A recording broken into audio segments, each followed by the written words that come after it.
वासुदेवाय नमः।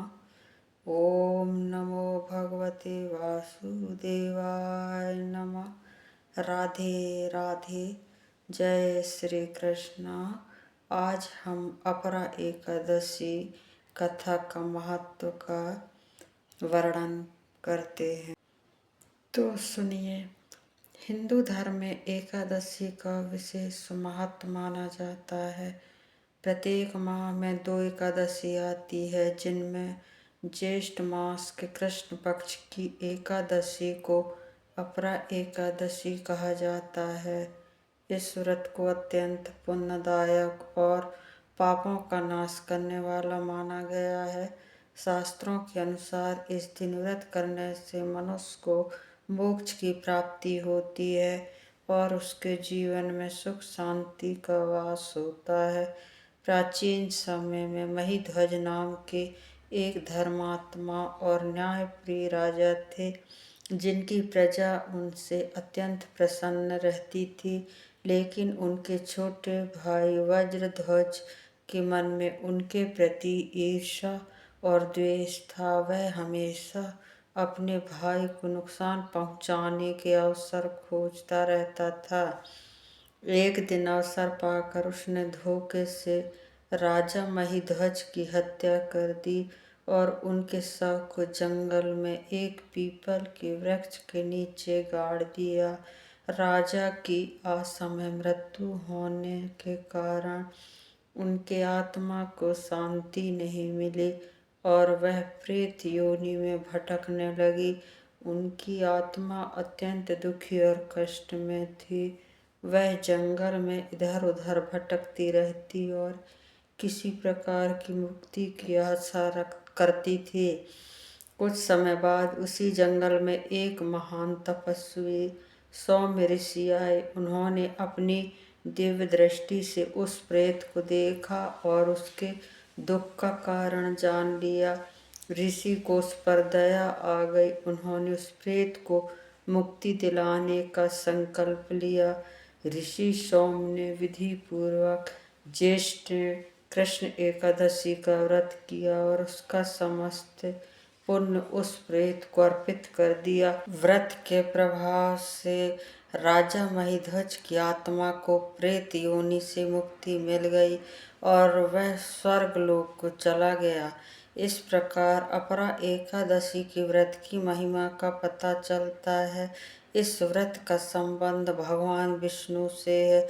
इस दिन भगवान विष्णु की पूजा अर्चना करने का विशेष महत्व होता है।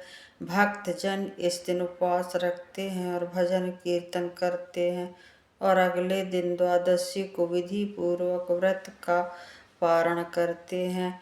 शास्त्रों में कहा गया है कि अपरा एकादशी का व्रत करने से मनुष्य के सभी पाप नष्ट हो जाते हैं। उसे यश कीर्ति और पुण्य की प्राप्ति होती है। यह व्रत विशेष रूप से उन लोगों के लिए लाभकारी माना गया है जो अपने जीवन में शांति और मोक्ष की कामना करते हैं। इस प्रकार ज्येष्ठ कृष्ण एकादशी व्रत कथा हमें सिखाती सच्ची श्रद्धा और भक्ति से किए गए व्रत और पुण्य कार्य किसी भी आत्मा को दुखों से मुक्ति दिला सकते हैं और उसे परम शांति प्रदान करते हैं। बोलो राधे राधे। जय श्री कृष्ण। ओम नमो भगवते वासुदेवाय नमः। ओम नमो भगवते वासुदेवाय नमः। जय श्री कृष्ण गोविंद हरे मुरारी। हे नाथ नारायण वासुदेव। श्री कृष्ण गोविंद हरे मुरारी। हे नाथ नारायण वासुदेव। राधे राधे। जय श्री कृष्ण। अपरादशी व्रत नियम। व्रत के मुख्य नियम इस प्रकार हैं, तो ध्यान से सुनिए। दशमी से ही नियम शुरू करें।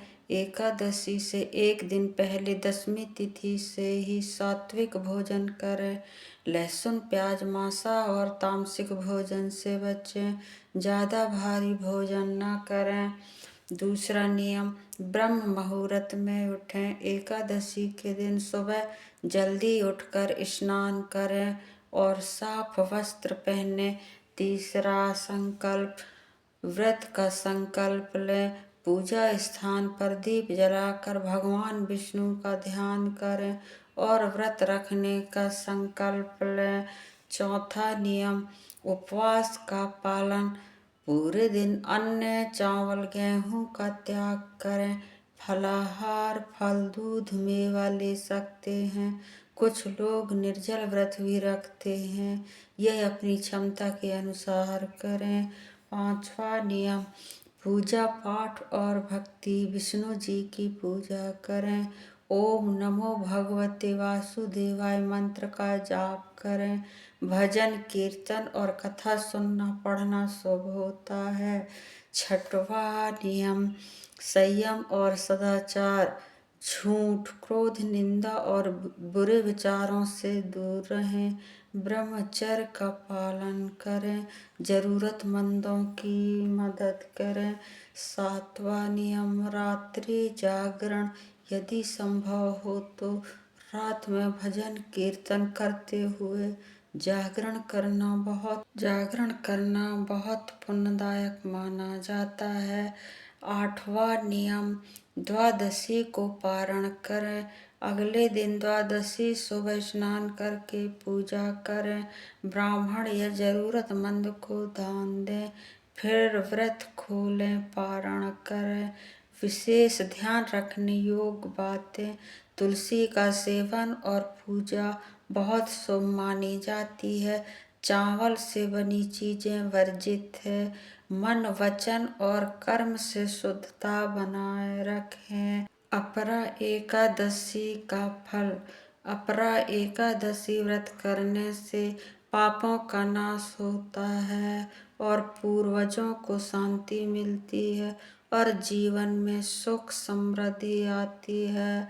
बोलो श्री कृष्ण गोविंद हरे मुरारी। हे नाथ नारायण वासुदेवा। ओम नमो भगवते वासुदेवाय नमः। ओम नमो भगवते वासुदेवाय नमः। श्री कृष्ण गोविंद हरे मुरारी। हे नाथ नारायण वासुदेवा। राधे राधे। जय श्री कृष्ण।